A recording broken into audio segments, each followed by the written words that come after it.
नमस्कार, कमोडिटी के special show में आपका स्वागत है। मैं हूं मनीषा गुप्ता। त्योहारों का सीजन शुरू हो चुका है। त्योहारों में सबसे ज्यादा उपयोग में आने वाले एग्री कमोडिटीज हैं खाने का तेल और चीनी, और आम लोगों को यहां पर ये आराम से आजकल मिल रही है। इन दोनों ही कमोडिटीज के भाव साल के उच्चतम स्तर से काफी नीचे फिसल चुके हैं। हमारे इस खास शो में हमारे साथ आज यहाँ पर बाजार में जुड़े हैं गोदरेज इंटरनेशनल के डायरेक्टर दौरा मिस्त्री, सनवन ग्रुप के सीईओ संदीप बजोरिया और श्री रेणुका शुगर्स के चेयरमैन अतुल चतुर्वेदी। आप सभी का कार्यक्रम में स्वागत है। आप सभी को त्योहारों की बहुत बहुत बधाई भी। खाने के तेलों के साथ ही शुरुआत करेंगे, क्योंकि ये एक ऐसा इंग्रेडिएंट है जो हर किचन में रोजाना यूज होता है। इंडियन मार्केट्स में तो इसके बिना चलता ही नहीं है।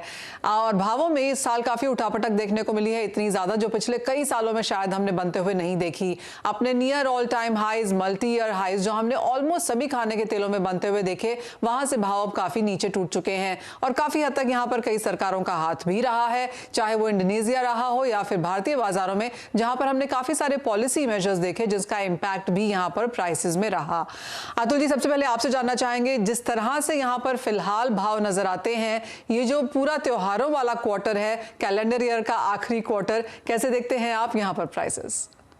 देखिए, एक पिक्चर थी मुगले आजम जी, उसमें पृथ्वीराज कपूर बोलते हैं कि तुमको ये जीने नहीं देगा, मैं तुम्हें मरने नहीं दूंगा। वो सिचुएशन आज की तारीख में अपने तेलों के बाजार में भी है। रिसेशन और मॉनेटरी टाइटनिंग बाजारों को बढ़ने नहीं देगी, और जो स्ट्रॉन्ग फेस्टिवल डिमांड है ये बाजारों को घटने नहीं देगी। तो मेरा तो ये मानना है कि अब बाजार जो है आने वाले दिनों में रेंज बाउंड ही रहने चाहिए, क्योंकि ऊपर जाएंगे तो ये फिर मॉनेटरी टाइटनिंग और ये जो रुपया कमजोर हो रहा है, ये सब चीजें आएंगी फैक्टर। और जहां तक डोमेस्टिक का सवाल है, अपनी क्रॉप भी अच्छी है, तो ओवरऑल मैं नहीं समझता कि बाजारों में या तो ऊपर जाने का बहुत ज्यादा गुंजाइश हो या नीचे जाने का। तो जहां तक अपने कंज्यूमर्स का सवाल है, कंज्यूमर्स को तो डेफिनेटली ये बहुत अच्छी सौगात है, क्योंकि सब तरफ से बाजारों में मंदी के वो हैं। पाम ने बहुत तोड़ा है बाजारों को। पाम इतना जबरदस्त टूटा कि उसके चलते और सारे तेल भी टूटे।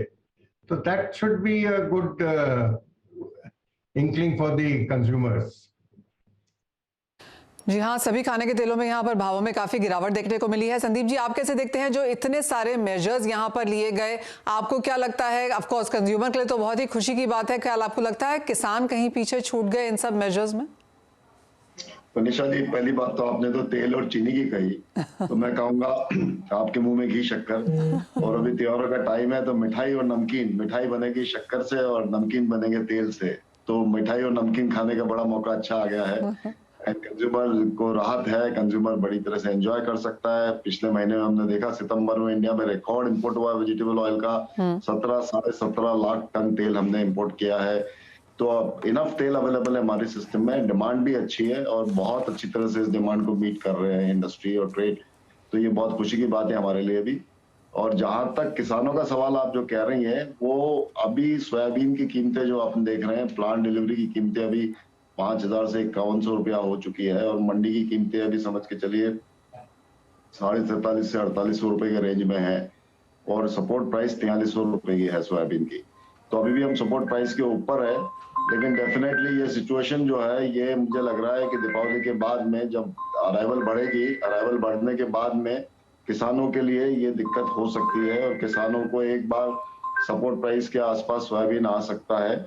और वो लेवल यदि आएगा तो किसान अभी भी मतलब दिवाली के बाद एजिटेशन शुरू कर सकते हैं, और उस बारे में गवर्नमेंट को थोड़ा चिंतित होना पड़ेगा। बट आई थिंक ये सब बातें अभी अक्टूबर में तो कुछ नहीं होना है।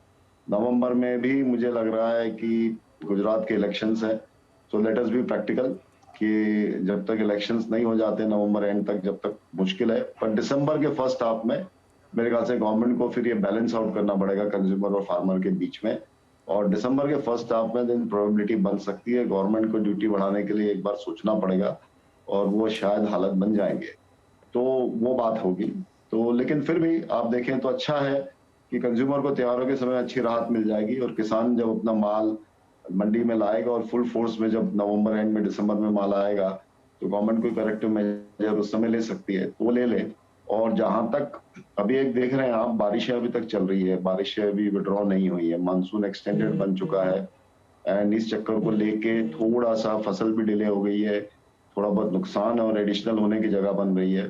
तो ये बात हमारे को ध्यान में रखने की भी जरूरत है। बट लेकिन हमने इंपोर्ट इतना ज्यादा कर लिया और इतनी अच्छी क्वांटिटी में कर लिया है, और सितंबर में 17 लाख टन आ गया, अक्टूबर में भी मेरे अनुमान से 15 लाख टन तेल आ जाएगा, और नवंबर में करीबन 13 लाख टन तेल आ जाएगा। तो हमारे पास तेल की कमी नहीं रहेगी, इनफ एडिबल ऑयल सिस्टम में अवेलेबल रहेगा। तो कंज्यूमर के लिए, सबके लिए ये खुशी की बात रहेगी। जहां तक अभी सनफ्लावर ऑयल में देखें तो ये यूक्रेन का जो कॉरिडोर है, जिसके बारे में 22 नवंबर तक अलाउड था, वो कॉरिडोर का अभी एक्सटेंशन अनाउंस नहीं हुआ है। तो वो एक चिंता की बात है, वो अभी क्या होगा क्या नहीं होगा, एक मार्केट अनसर्टेनिटी में है।